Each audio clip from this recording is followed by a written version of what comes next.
Hello students, welcome to Satyam Education Institute. Today I will start the chapter of series.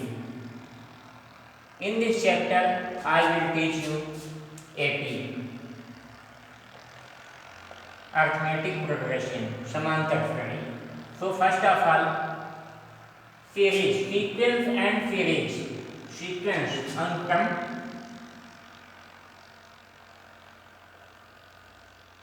तथा series श्रेणी. First of all श्रेणी होती क्या है? तो संख्याओं के ऐसे अरेंजमेंट विन्यास को श्रेणी कहते हैं. संख्याओं के ऐसे अरेंजमेंट को श्रेणी कहते हैं जिसमें संख्याओं को एक निश्चित क्रम में एक निश्चित नियम के आधार पर रखा जाए. संख्याओं के ऐसे अरेंजमेंट को श्रेणी कहते हैं जिसमें संख्याओं को एक निश्चित क्रम में एक निश्चित नियम के आधार पर रखा जाए, श्रेणी कहलाएगी. श्रेणी 2 टाइप्स की होती हैं. First, finite series. Second, non finite series.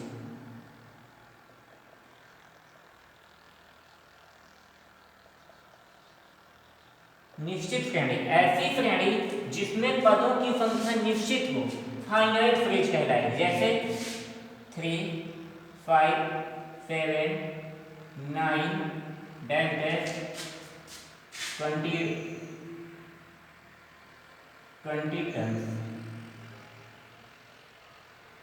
20 पदों तक. 3, 5, 7, 9 कितने पदों तक? 20 पदों तक. तो एक निश्चित श्रेणी है. सेकंड एग्जांपल ले लें, जैसे 2, 4, 6, डैश 40. 2 से लेकर 40 तक. ये क्या है? निश्चित. क्यों? क्योंकि इसमें पदों की संख्या जो है वो सीमित है. यहाँ इस श्रेणी में 20 पद होंगे, अब इस श्रेणी में 40 तक के पद होंगे. तो ये सब क्या है? सीमित है. इनको हम काउंट कर सकते हैं. तो कैसी सीरीज कहलाएगी? फाइनाइट सीरीज कहलाएगी. ठीक है. अब देखिए सीरीज क्या होती है? ऐसे संख्याओं का ऐसा अरेंजमेंट जिसमें एक निश्चित क्रम पे जिसमें संख्याओं को ऐसे अरेंजमेंट किया जाए, एक निश्चित क्रम होना चाहिए और क्रम के साथ साथ कोई निश्चित नियम भी होना चाहिए. तो देखिए क्रम क्या है? 3 है, 5 है, 7 है, 9 है. अर्थात 3 के बाद कितने गैप है? 2 का प्लस 2. 5 के बाद क्या है? प्लस का 2. देखिए एक विशेष नियम है कि हम 2 जोड़ते जाएंगे प्रत्येक पद में और ये हमारी क्या हो जाएगी? सीरीज हो जाएगी. इसी तरीके इसमें भी है, प्लस का 2 ऐड किया गया. तो ये सीरीज होगी. कैसी सीरीज होगी? फाइनाइट सीरीज होगी. सेकंड क्या है? नॉन फाइनाइट सीरीज, अनिश्चित श्रेणी. ऐसी श्रेणी जिसमें पदों की संख्या निश्चित न हो. कौन सी श्रेणी कहलाएगी? नॉन फाइनाइट श्रेणी. जैसे 3, 7, 11, 15, डैश इनफाइनाइट. 3, 7, 11, 15, डैश इनफाइनाइट, अनंत तक ये श्रेणी जाती है. अब देखिए ये भी श्रेणी है. क्यों? क्योंकि इसमें जो पदों का अरेंजमेंट है, संख्याओं का अरेंजमेंट है, ये एक निश्चित नियम के आधार पे है. 4 + 3 कितना हो जाएगा? 4 में से 2, 4 और 3 के 7 और 3 के बीच कितने गैप है? प्लस का 4. 7, 11, 7, 11 प्लस 4, 11, 15 प्लस 4. तो ये भी क्या है? निश्चित श्रेणी है. लेकिन कैसी श्रेणी है? अनिश्चित श्रेणी है. क्यों? क्योंकि इसके टर्म्स को हम काउंट नहीं कर सकते हैं. तो कैसी श्रेणी हो जाएगी? नॉन फाइनाइट श्रेणी हो जाएगी. तो आज हम बात करते हैं समांतर श्रेणी की, एपी.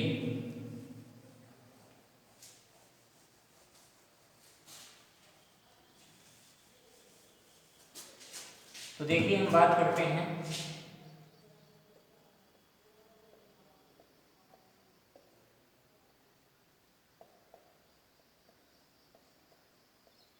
समांतर श्रेणी, जिसे एपी, अरिथमेटिक प्रोग्रेशन.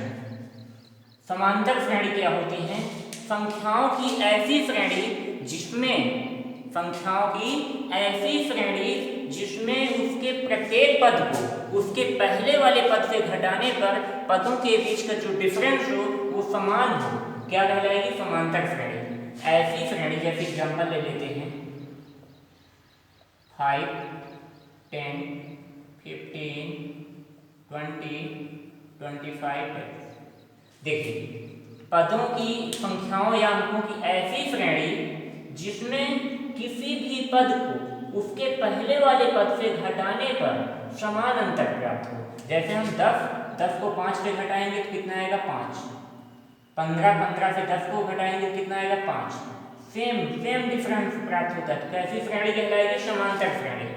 ऐसी श्रेणी जिसमें किसी भी पद को उसके पहले वाले पद से घटाने पर समान अंतर प्राप्त होता है, समांतर श्रेणी कहलाती है। जैसे मान लेते हैं यदि किसी समांतर श्रेणी का फर्स्ट टर्म पहला पद ए हो तथा इसमें कॉमन डिफरेंस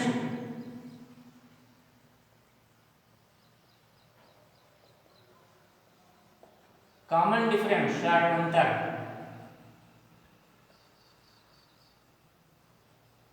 स्मॉल डी हो, कॉमन डिफरेंस क्या हो? स्मॉल डी, देन सीरीज हमारी क्या हो जाएगी?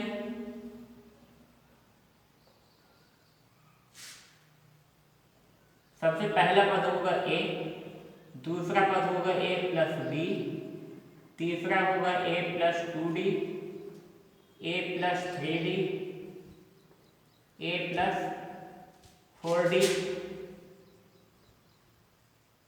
इसी तरीके की सीरीज चल जाएगी। कैसे?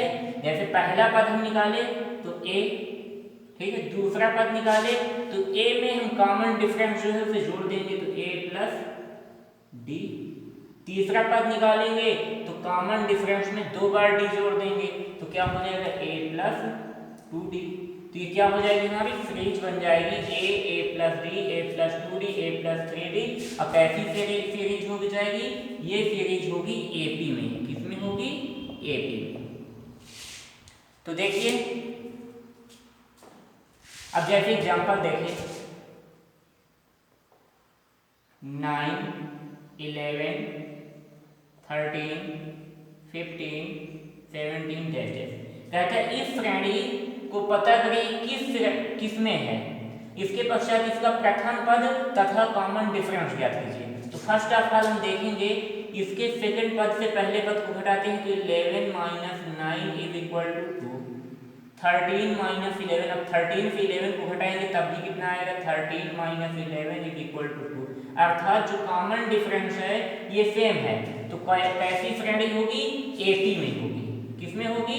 एपी में, समांतर श्रेणी होगी। अब इसका पहला पद क्या है? पहला पद ए इज इक्वल टू है 9, common difference D is equal to कितना है? 2।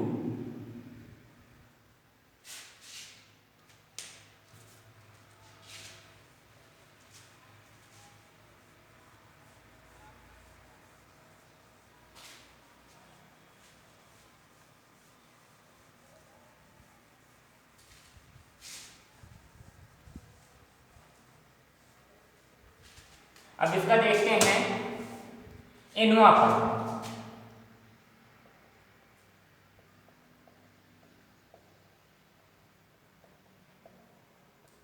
समांतर श्रेणी का एनवा पद,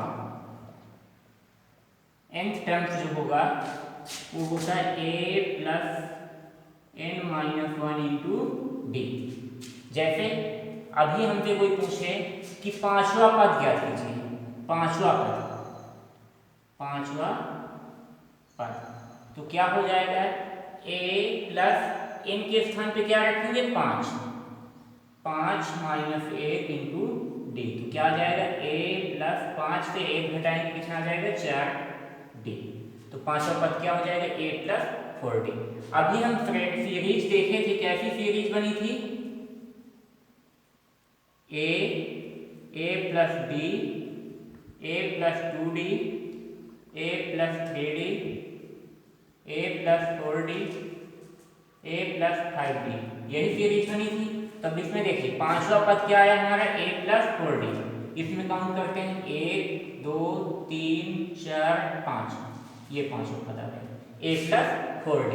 तो जो भी पद पूछे हमसे उस पद से एक घटा के वहीं रख देंगे।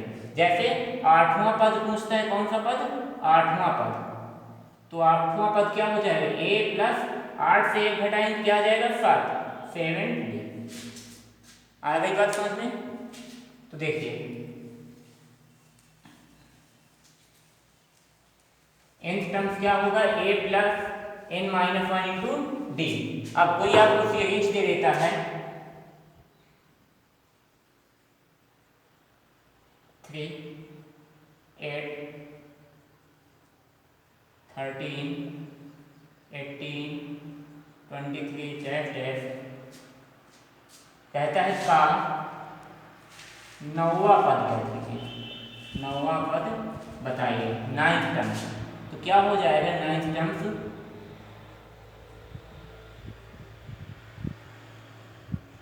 a plus 9 minus 1 into D. तो a प्लस 9 से बन जाएगा कितना? 8d। अब यहाँ देखते हैं a कितना है? a की वैल्यू है 3। प्रथम पद हमारा क्या है? a 3। कॉमन डिफरेंस d देखते हैं। कॉमन डिफरेंस के लिए क्या करेंगे? दूसरे वाले पद से किसी भी पद से उसके पहले वाले पद को घटा देते हैं। तो मान लीजिए 13 से हम उसके पहले वाले 13 के पहले क्या है? 8 को घटा देंगे, कितना आ जाएगा? 5। तो कॉमन डिफरेंस कितना आ गया? 5। तो नौवां पद क्या हो जाएगा? a के स्थान पे 3 प्लस 8 इंटू डी के स्थान पे 5। तो क्या हो जाएगा? 3 प्लस 8 5 जा 40। तो 40 प्लस 3 इज इक्वल टू 43।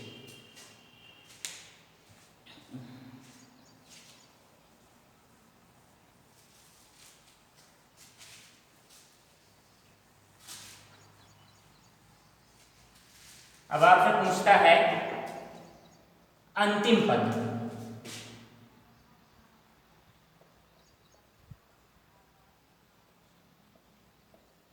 अंतिम पद, लास्ट टर्म। अंतिम पद l is equal to a plus n minus 1 into D. a plus n minus 1 into D. अंतिम पद क्या होगा? a plus n minus 1 into D. आगे बात समझ में? अब nth टर्म्स फ्रॉम लास्ट, अंत से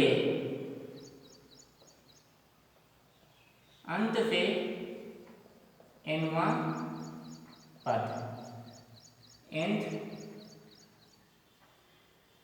टर्म फ्रॉम लास्ट क्या होगा? l minus n minus 1 into D.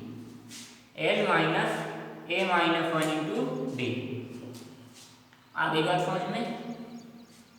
अंत से nवां पद पूछता है तो l minus n minus 1 into D. केवल अंतिम पद पूछता है तो l is equal to a plus n minus 1 into D. nवां पद पूछता है तो a plus n minus 1 into D. अब एक कंडीशन में आपको इसको लिख लीजिए।